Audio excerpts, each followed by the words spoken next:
What's up? This your boy Jack Thriller, man. And I'm over here with my cousin, Lil Playboy and everything, Cash Camp, Crank That Yank. And you know what?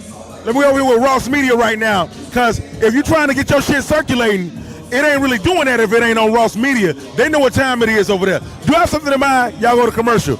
And don't kiss them hoes in the mouth unless you got to. It's your boy Jack Thriller. Let's go. Yeah, dig, man. We back. Ross with that sauce, man. And Phenom Boxing just did something. Shout out to Phenom Boxing. I'ma steal your shit because y'all niggas done stole my shit. So it is what it is. The love is what they call it, reciprocated. Yeah, this reciprocated love. Gang, yeah, I did interviews off my shit. So shit, I'm back and I'm taking everybody's shit. I don't give a care who it is, nigga. Real deal Holyfield nephew, Jack. But this is what we gonna get into right here, man. We gonna get into this little his interview. We gonna check out what Phenom got to say about Errol Spence fight fix with Terence Crawford. You know what I'm saying? All that shit, man. Let's get into it. All right, welcome back to the channel. It's your boy Phenom, and in this video, I'm going to give you an update on a topic that I discussed in an earlier video, which is an ongoing investigation into boxing, where my sources tell me more information is being revealed about what is being looked at, and it involves Errol Spence Jr. in the Terence Crawford fight, and specifically injury suffered by Errol Spence Jr. heading into that fight. You dig what I'm saying, man? We most definitely go get to it. Ain't nothing to it but to do it, man. Jeff Mayweather, tell these people who they watch. You watching Ross Media. God damn it. I'm Jeff Mayweather. Motherfucker. It's a sad state of boxing. There's a book out there that was written a long time ago by the head matchmaker of Madison Square Garden, which was entitled Only the Ring Was Square. You got a lot of underhanded stuff going on in boxing because there's so much money related to it, gambling, and big fights are susceptible to fight fixing in a lot of different ways. So the information that I got was shocking, and I'm going to share it with you. Let's talk about that in this video.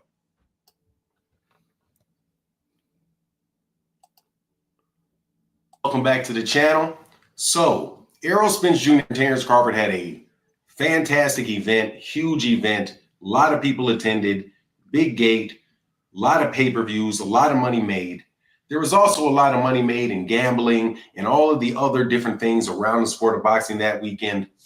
Trainers made a lot of money. Sparring partners made a lot of money. There was, ecosystem for this fight that generated a lot of money. Unfortunately, some people, according to my sources, like to double dip. And every once in a while, they double dip by gambling on things like sparring. Now check this out, man. I'm put the link in the description just in case y'all want to get up here and come holler at your homie from Wyoming, man. It's a chat-based program. You dig what I'm saying, man? And we most definitely go get it cracking, man. We go get it cracking, man. So let's see what the hell they talking about, man. Link in the description. The number is right there just in case you want to call in. You want to holler at your homie about the situation, what's going on. You see things like the doghouse fights that Floyd Mayweather Jr. had. The most infamous one was Gervonta Davis and Devin Haney. You've seen other sparring tapes being released and gambling money on these sparring events. Well, in the lead into fights, there's also gambling. Gambling on sparring events going into major fights. As I've explained before, that has been throughout the history of boxing. Old school boxing people know these things, and they take a lot of precautions to make sure that everything goes well. Well, unfortunately for Errol Spence Jr., when he was training to fight Terence Crawford, something in sparring didn't go so well. He was hit in the ribs in a sparring match. And the word at the time was, and I got this from very good sources, that he had injured his rib. Either he had messed up the cartilage or he had actually had a microfracture in that rib in sparring. And after that, he wasn't able to spar for a while. Ever wondered what your home looks like from space?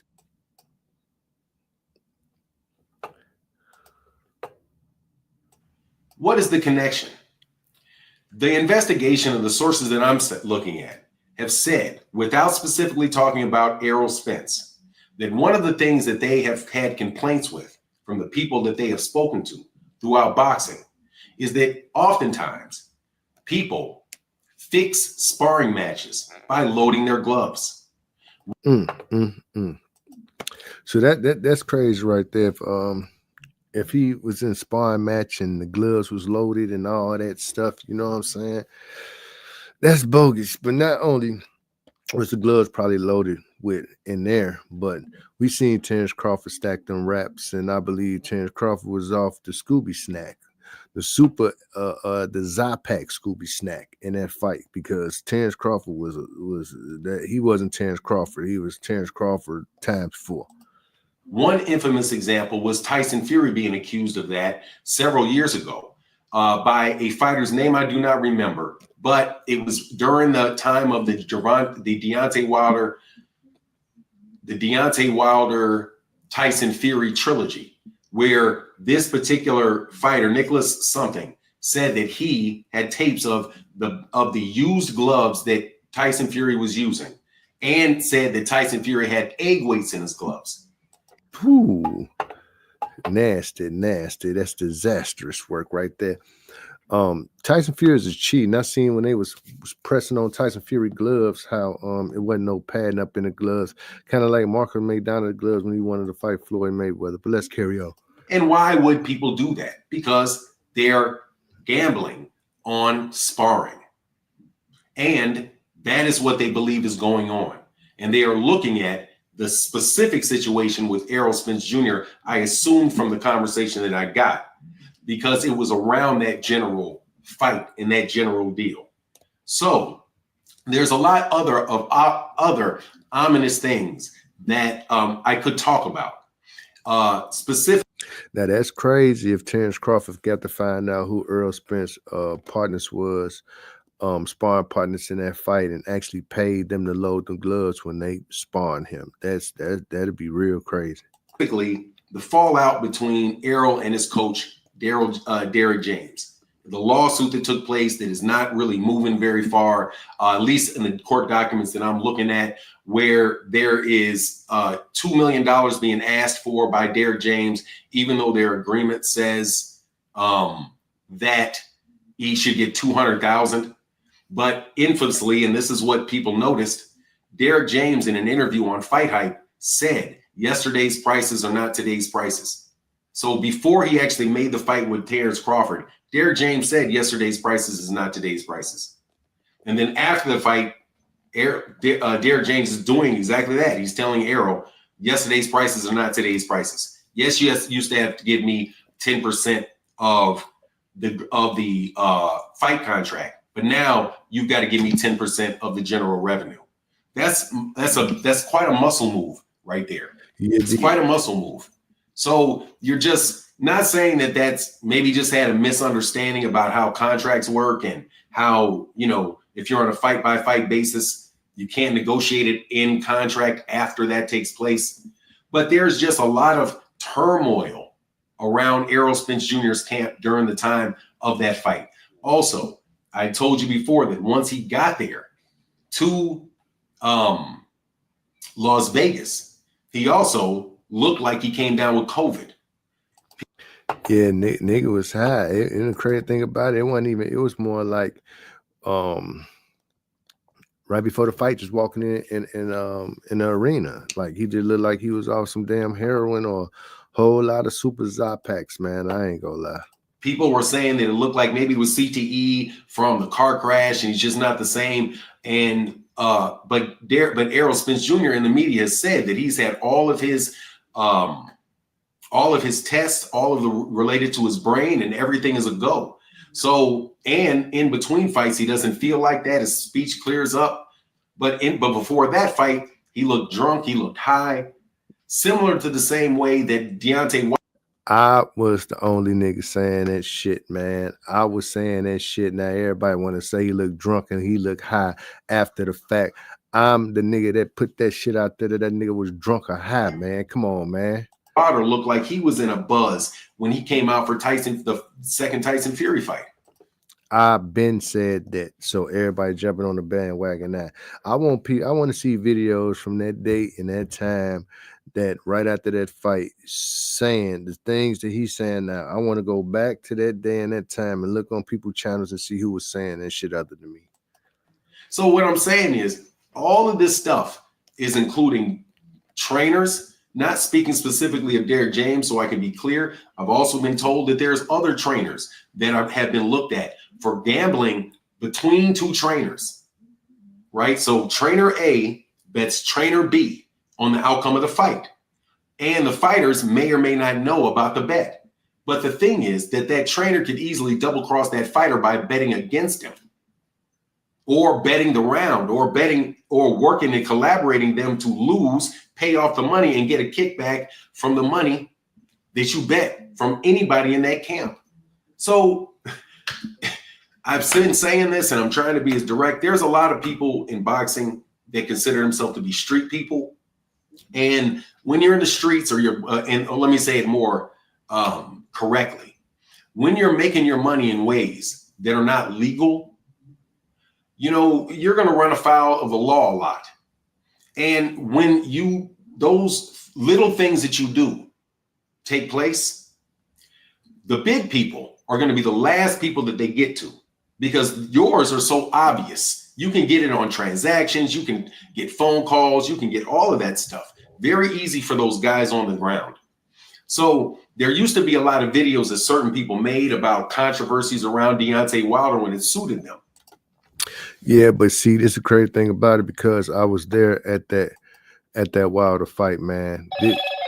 This is the Wilder fight right here. This is Wilder fight. Deontay the Bronze Bomber Wilder, WBC heavyweight champion of the world. I want to get a huge shout out to Raw Media, baby. That was at the Wilder fight, man. He was drugged. He was drugged before the fight. There was glove gate, which was a very valid thing. I didn't want to look at that, but that was very true. Tyson Fury's glove was not on his hand in a fight where people had gambling money on him, and he's hitting him with this part of his hand. It was very clear, very obvious. Certain people used to do videos about those type of things. But Errol Spence Jr. breaks a rib, or fractures a rib, or stresses a rib, sprains a rib, whatever happened, because people suspect that somebody was gambling. Maybe not him directly, maybe not Derek James directly, but other people, or somebody paid a sparring partner to do that and to injure Errol Spence Jr. specifically, or to increase the chances of his injury and to prevent him from sparring before that fight.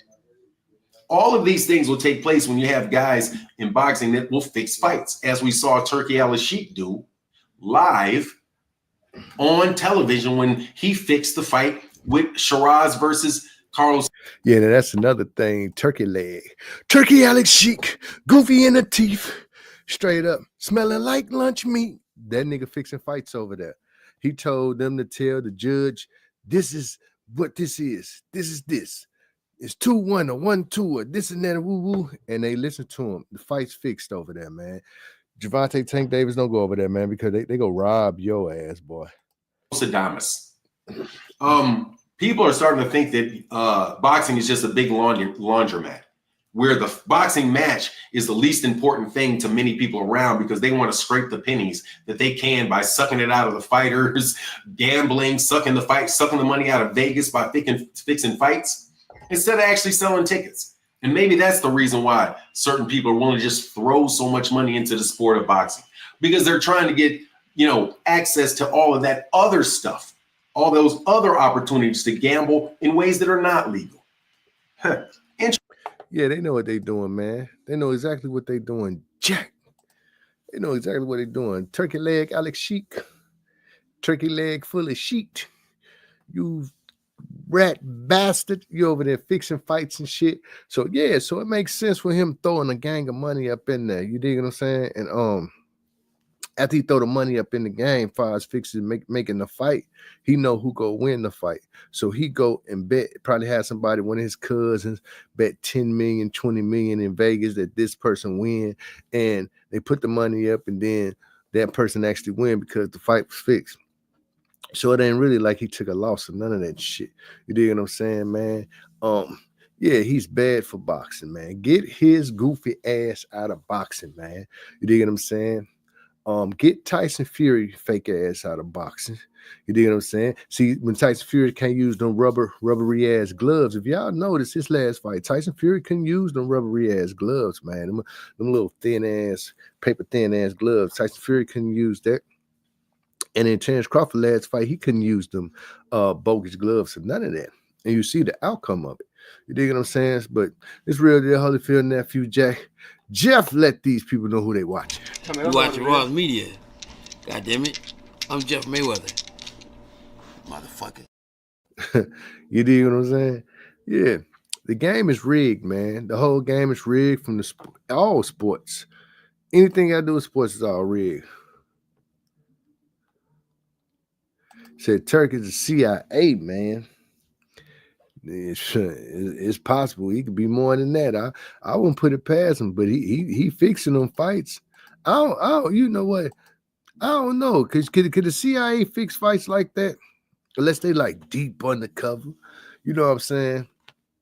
Cause we most definitely know that that them fights are fixed. You know what I'm saying? Them fights are fixed, man. And it is what it is, man. People can say they want to say it, hate it, love it, whatever. That's what it is, man. It's too much money being lost up in this game. Just like, Terence Crawford, they let him walk around with them pillow gloves, stacked wraps, taping the tape on top of the skin, stacking and all that shit, man. Y'all know what time it is. Ross with that sauce, fam. We ain't gonna play with them. You know what I mean? It's just crazy how the game is. And they allow it to happen.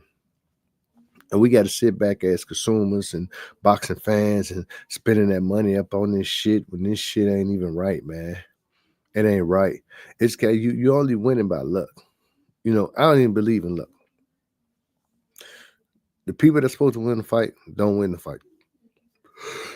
Hey, that make it even so much better for whoever fixing the fights, because they had this person more likely to win.